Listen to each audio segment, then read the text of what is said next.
Hi friends, ಇವತ್ತು ನಾನು ನನ್ನ ತಂಗಿ ಮಿನಿ ವ್ಲಾಗ್ ಮಾಡ್ತಾ ಇದ್ದೀವಿ. ಕೊನೆ ತನಕ ನೋಡಿ, ಸಪೋರ್ಟ್ ಮಾಡಿ. ನಮ್ಮ ಚಿಕ್ಕಮ್ಮ ಕಾಫಿ ಕುಡಿತಾ ಇದ್ದಾರೆ, ನನ್ನ ಮಗ ನೋಡಿ ಕಸ ಗುಡಿಸ್ತಾ ಇದ್ದಾನೆ. ಹಾಗೆ ಎಲ್ಲರೂ ಕಾಫಿ ಕುಡ್ಕೊಂಡು ಮ್ಯಾಚ್ ನೋಡ್ತಾ ಇದ್ವಿ. ತುಂಬ ಚೆನ್ನಾಗಿತ್ತು, ಇಂಟ್ರೆಸ್ಟಿಂಗ್ ಆಗಿತ್ತು. ಹಾಗೆ ನೈಟ್ ಆಗಿದ್ದರಿಂದ ಅಡುಗೆಗೆಲ್ಲ ರೆಡಿ ಮಾಡ್ಕೋಬೇಕಾಗಿತ್ತು. ನಾನು ನನ್ನ ತಂಗಿ ಇಬ್ಬರು ಜೊತೆಲಿ ಏನಾದರೂ ಮಾಡೋಣ ಅಂದ್ಕೊಂಡು ಕಿಚನ್ಗೆ ಬಂದರೆ ಒಂದಷ್ಟು ಪಾತ್ರೆಗಳಿದ್ವು.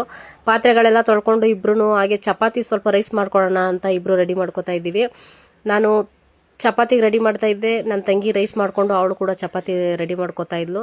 ಮಧ್ಯಾಹ್ನ ಮಾಡಿದ್ದು ಚಿಕನ್ ಇತ್ತು, ಹಾಗೆ ಆ ಚಿಕನ್ಗೆ ಎಲ್ಲ ರೆಡಿ ಮಾಡ್ಕೊಂಡ್ವಿ. ಇಬ್ಬರು ಹಾಗೆ ಸೆಲ್ಫಿಗೆ ಒಂದು ಪೋಸ್ ಕೊಟ್ಕೊಂಡು ಇಬ್ಬರು ಜೊತೆಲಿದ್ರೆ ಟೈಮ್ ಹೋಗೋದೇ ಗೊತ್ತಾಗಲ್ಲ.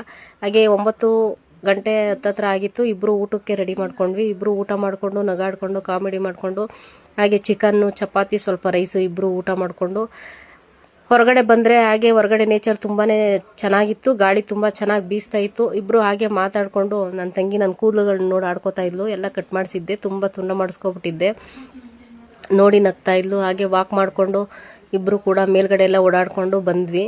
ರೂಮಿಗೆ ಬಂದರೆ ನನ್ನ ತಮ್ಮ ರೂಮಲ್ಲಿ ಬಾಗ್ಲಾಕೋಗ್ಬಿಟ್ಟಿದ್ದ. ಅವನನ್ನು ಎದ್ದೊಳಿಸಿ ಆಚೆ ಕಳಿಸಿ ನಾನು ನನ್ನ ತಂಗಿ ರೂಮ್ ಇಟ್ಕೊಂಡ್ವಿ. ಹಾಗೆ ನಾಳೆ ಊರಿಗೆ ಹೋಗ್ಬೇಕಾಗಿತ್ತು. ಊರಿಗೆ ಹೋಗೋದ್ರಿಂದ ನಾನು ಬಟ್ಟೆ ಎಲ್ಲ ಮಡ್ಚಿಟ್ಕೋತಿದ್ದೆ. ಪಾಪ ನನ್ನ ತಂಗಿ ತುಂಬಾ ಬೇಜಾರಾಗಿದ್ಲು. ನಾಳೆ ಊರಿಗೆ ಹೋಗ್ತೀನಿ, ಇಷ್ಟು ದಿನ ಇಬ್ಬರು ಮಾತಾಡಿಕೊಂಡು ಚೆನ್ನಾಗಿ ಟೈಮ್ ಸ್ಪೆಂಡ್ ಆಯಿತು. ಹಾಗೆ ಎಲ್ಲ ನಾನು ಬಟ್ಟೆ ಎಲ್ಲ ಮಡ್ಚಿಟ್ಕೊಂಡು ರೆಡಿ ಮಾಡ್ಕೋತಾ ಇದ್ದೆ. ಇಬ್ಬರು ಊಟ ಮಾಡಿದ್ವಿ. ಬಾಯ್ ಫ್ರೆಂಡ್ಸ್, ನನ್ನ ವ್ಲಾಗ್ ಇಷ್ಟ ಆಗಿದ್ರೆ ಲೈಕ್ ಮಾಡಿ, ಶೇರ್ ಮಾಡಿ, ಹಾಗೆ ಕಮೆಂಟ್ಸ್ ಕೂಡ ಮಾಡಿ. Good night.